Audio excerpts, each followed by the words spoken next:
Well, let's do like we did last week and talk a little bit about the track itself and our new sort of location for Formula One, because I understand there's like a 10-year contract, and it is for this. Is it for this circuit or is it just for Saudi Arabia? I believe it's for this circuit. Unlike Qatar, where we're going to a different location or a different track, we're staying at the Jeddah Corniche circuit because we're actually going back there only in a few months' time. It seems crazy that we are, because it's round 2 on the 2022 calendar. So we'll be back there before you know it. Well, yeah, I suppose we got that to look forward to then. Chaotic at the start maybe instead of the end. But yeah, it's an interesting track. You already mentioned second longest on the calendar. They were really pulling out the stops to big up the spectacle, and lots of, all the typical fireworks and the lights that they had around the circuit that sort of changed. And they had a little like light show that went with the music at the end of the race as well. So it was all visually very impressive and had the spectacle that we've kind of come to expect from the sort of Middle Eastern desert races. They always have a certain kind of style to them, and it is very similar to the others in that regard. And it kind of creates an interesting theme. I do rather like it. Something a bit different. And so, yeah, it looked very impressive. I was quite excited about the track itself because it was, at the very least, I felt that qualifying was going to be particularly exciting, because to be on the limit around that track, as fast as it is, with so many of those really fast-flowing corners, it's risky. It is a risky circuit, and that's kind of part of its appeal, I must say. I feel like that's almost a controversial suggestion that motorsport might actually be dangerous and that drivers might have to be on the limit and be on the edge and do things that are risky in order to get an advantage. I mean, that seems to me like it's exactly the kind of challenge that these modern cars need. You can get a car and throw it around a corner 150 miles an hour. Cool. Do that for 50 laps around this really risky circuit. I kind of like the sound of that. I think that's a challenge that modern drivers might be looking for. And they didn't all say, but it seemed to be a general consensus amongst a lot of the drivers that this was an exciting track and they liked it. I mean, Bottas was saying that it was very cool and all the rest of it. So, Shane, what were your thoughts on this track before we actually saw any cars come onto it? And do you think that it came out as you expected? You already said that you expected the racing to be not too exciting. So what I thought the track was going to produce and what it actually produced couldn't be further apart, if I'm being completely honest. And I'll quite happily put my hands up when I'm wrong. We knew this track was going to be fast. The layout of it suggested it was going to be fast. All the simulations suggested that the average speed would be something like 157 miles an hour, which is mind-blowing.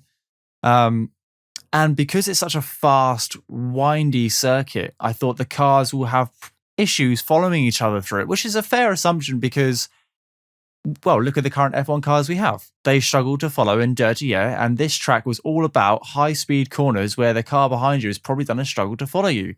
However, what we actually had was this bonkers race where there was actually more than one or two overtaking opportunities, and we saw it going into the end of Sector 1. I do apologise, I've not quite remembered all the 27 corners, so I'm just going to refer to sectors for this podcast. Maybe next year I'll learn all the corners.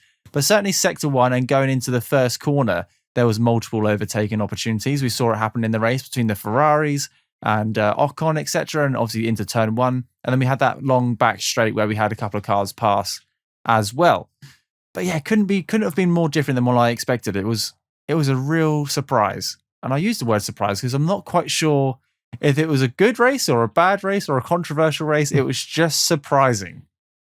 Yeah, it's quite hard to tell whether or not it was a good race, like technically speaking. It was certainly an incredible entertainment and quite the event, quite the spectacle. But as a race, Netflix will love this. It was just bizarre, wasn't it? It was like Netflix themselves had written it. How can we produce the sort of most silly, ramped up result possible?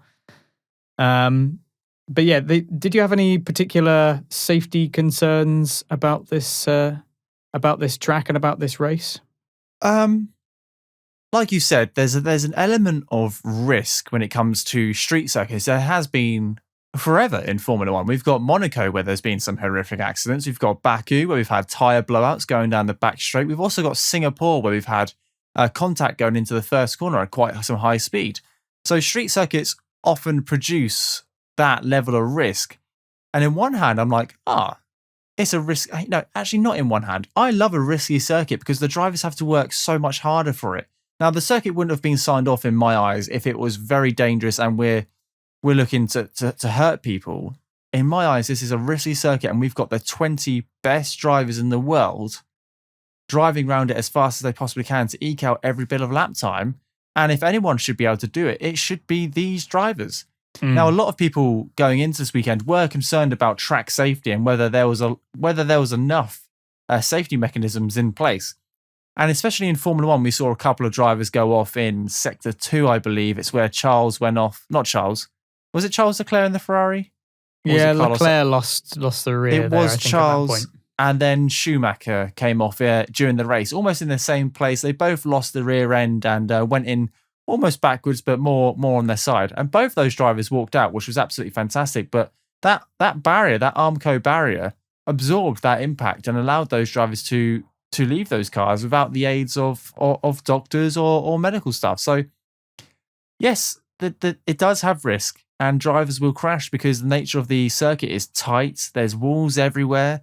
There's no runoff. There's no room for mistake at all. But this is what Formula One is all about. We don't just go to traditional race circuits like Monza where there's ample of runoff.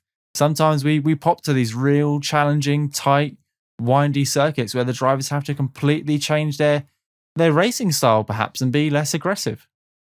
I appreciate that kind of diversity on the calendar. Absolutely. Having these different kinds of races. And yeah, like you said, it's not that unusual to other bits of tracks that we have. You mentioned Singapore.